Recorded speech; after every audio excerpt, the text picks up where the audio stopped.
नमस्कार दोस्तों, कैसे हैं आप लोग। मैं आशा करता हूं कि आप लोग अच्छे होंगे। दोस्तों, मैं फिर आया हूं एक नई कहानी लेकर, जो ये कहानी भी बहुत सच्ची है। ये भी दोस्तों मुझे एक सब्सक्राइबर आयुष ने भेजी है। दोस्तों, अगर आपको मेरी कहानी अच्छी लगती है तो मेरे चैनल को सब्सक्राइब किया कीजिए और साथ ही साथ बेल आइकन भी दबाया कीजिए, ताकि जब भी मैं कोई नई कहानी आपके पास शेयर करूं, आपके पास उसका नोटिफिकेशन आ जाए और आप मेरी कहानी मिस ना कर सके। दोस्तों, ऐसे अपना प्यार बनाए रखने के लिए इस वीडियो को लाइक करें और शेयर भी करें। तो अपने अपने हेडफोन लगा लीजिए दोस्तों, क्योंकि शुरू करते हैं आज की कहानी मेरे यानी नीरज के साथ। दोस्तों, ये कहानी मेरे एक सब्सक्राइबर आयुष ने भेजी थी। आयुष का दोस्त था नमन। वो दोनों बचपन से ही दोस्त थे। स्कूल भी साथ गए, कॉलेज भी उन्होंने साथ किया और साथ ही साथ आस पड़ोस में रहते भी थे। दिन रात खेलना, मस्ती करना और घूमना फिरना सब साथ ही करते थे। दोस्तों, नमन की शादी हो गई। आयुष भी उस शादी में गया। आयुष नमन से भी मिला, उसके साथ साथ अपने बचपन के काफी दोस्तों से मिला।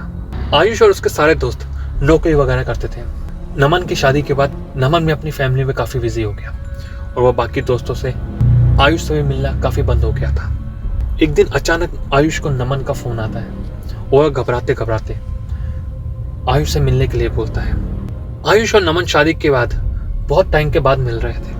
नमन और आयुष दोनों मिले और नमन ने आयुष को मिलकर बताया उसकी वाइफ प्रेग्नेंट है। तो आयुष ने यह बात सुनकर बहुत खुश हुआ। उसने बोला, ये तो बहुत अच्छी बात है यार, तो इतना परेशान क्यों है। कॉन्ग्रेचुलेशन। डर रहा है, फैमिली बढ़ रही है इस वजह से, रिस्पॉन्सिबिलिटीज आने की वजह से डर रहा है क्या। नमन ने कहा, ऐसी कोई बात नहीं है, तो मेरी पहले पूरी बात तो सुन। नमन ने बताया, वाइफ प्रेग्नेंट होने के कारण हम लोग कुछ टाइम के लिए गांव शिफ्ट हो गए थे, क्योंकि शहर में उसका कोई भी नहीं था उसका ध्यान रखने के लिए। नमन के गांव में उसकी पूरी फैमिली थी, यहाँ तक कि उसकी वाइफ की भी पूरी फैमिली गांव में ही रहती थी। हम दोनों गांव में ही शिफ्ट हो गए थे। गांव में एक मंदिर था, सारी औरतें वहां पे पूजा करने जाती थी और मंदिर के साथ में एक पेड़ था। लोग कहते हैं कि उस पेड़ के ऊपर चुड़ैल रहती थी। काफी लोग उस बात को जानते नहीं थे। ऐसे ही मेरी वाइफ भी एक दिन पूजा करने के लिए मंदिर गई। मंदिर से वापस आते आते उसे वो पेड़ दिखा, तो सारी औरतों की तरह मेरी वाइफ ने भी उस पेड़ की पूजा की और वहां पर एक दिया जला दिया। नमन ने बताया कि उस पेड़ के ऊपर एक चुड़ैल रहती है जो सिर्फ प्रेग्नेंट औरतों के ऊपर ही वार करती है। और यह सब होने के बाद जब नमन की वाइफ पूजा कर कर वापस आई तो अगले ही दिन उसके पेट में बहुत तेज दर्द होने लगा। नमन ने अपनी वाइफ को हॉस्पिटल लेकर गया। डॉक्टर ने उसको चेक किया और नमन की वाइफ का अल्ट्रासाउंड वगैरह किया और भी एक दो टेस्ट किए। और बहुत ही अफसोस से डॉक्टर ने पूछा कि आपकी वाइफ कहीं गिरी थी या कोई धक्का लगा था या ही कोई भारी चीज उठाई थी क्या। नमन ने उसको मना कर दिया कि ऐसा कुछ नहीं हुआ था। तो डॉक्टर ने बताया कि आपका बच्चा एक्सपायर हो गया है। नमन और उसकी वाइफ ने यह सुनकर उन्हें विश्वास ही नहीं हुआ। नमन ने बोला कि आप ठीक से चेक कीजिए, शायद आपकी मशीन में कुछ गड़बड़ है, ऐसा हो ही नहीं सकता। डॉक्टर ने बोला, यह सच है और आप अब अपनी वाइफ का सफाई करवा लीजिए, कहीं आपको कोई प्रॉब्लम ना हो जाए।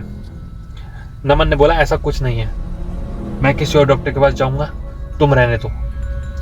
नमन उसकी वाइफ को बिल्कुल यकीन नहीं हुआ। उन्होंने दूसरे हॉस्पिटल में जाकर भी ये चेक करवाया। सबने यही बोला कि आपका बच्चा एक्सपायर हो गया है और अब आप सफाई करवा लीजिए।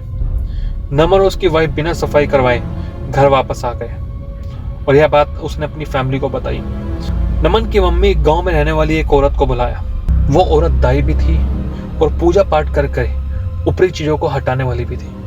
दाई ने उसकी वाइफ का पेट देखा और उसने बोला कि तूने उस पेड़ के पास कोई दिया जलाया था क्या। नमन की वाइफ एकदम हैरान होकर बोली, हाँ जी, लेकिन आपको कैसे पता।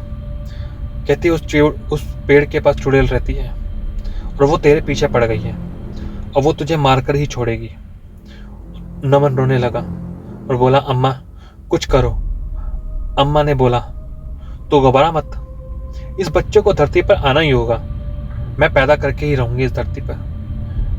उस चुड़ैल को इसका बाल भी बाका नहीं करने दूंगी, लेकिन मेरी एक शर्त है, मैं जैसा बोलूंगी और जो बोलूंगी वो तुझे करना पड़ेगा। नमन ने बोला, आप जैसा बोलोगे जो बोलोगे मैं वो करूंगा, आप बस मेरे बच्चों को बचा लीजिए। नमन और उसकी वाइफ दोनों रोने लगे और हाथ जोड़कर उसके आगे गिड़गिड़ाने लगे।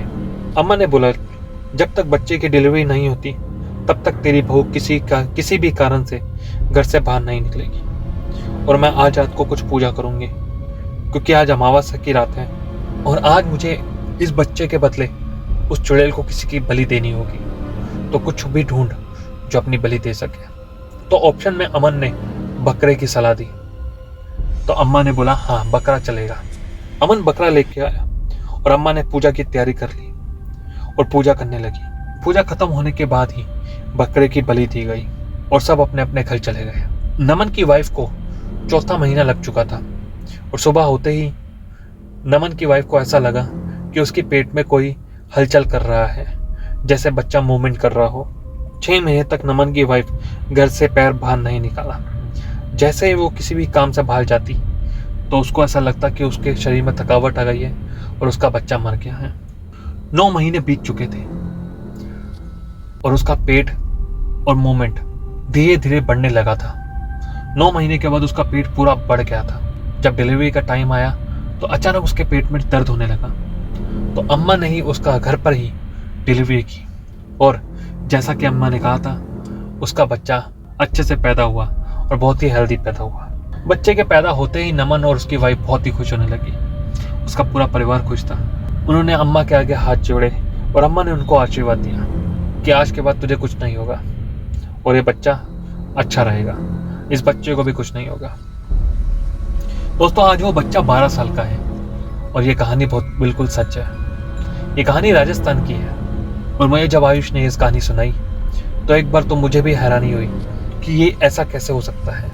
डॉक्टरों ने जब मना कर दिया कि बच्चा मर गया है तो एक दाई बच्चों को कैसे पैदा कर दिया। दोस्तों ये सब चीज़ें ऐसी हैं कि इनके ऊपर विश्वास किया भी जा सकता है और नहीं भी किया जा सकता। आपको क्या लगता है? अब अपनी राय मुझे कमेंट बॉक्स में जरूर बताइएगा।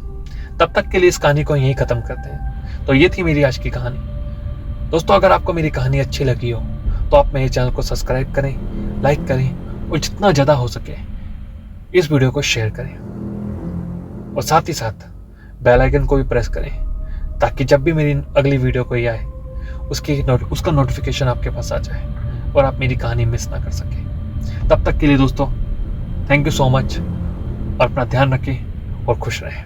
थैंक यू दोस्तों।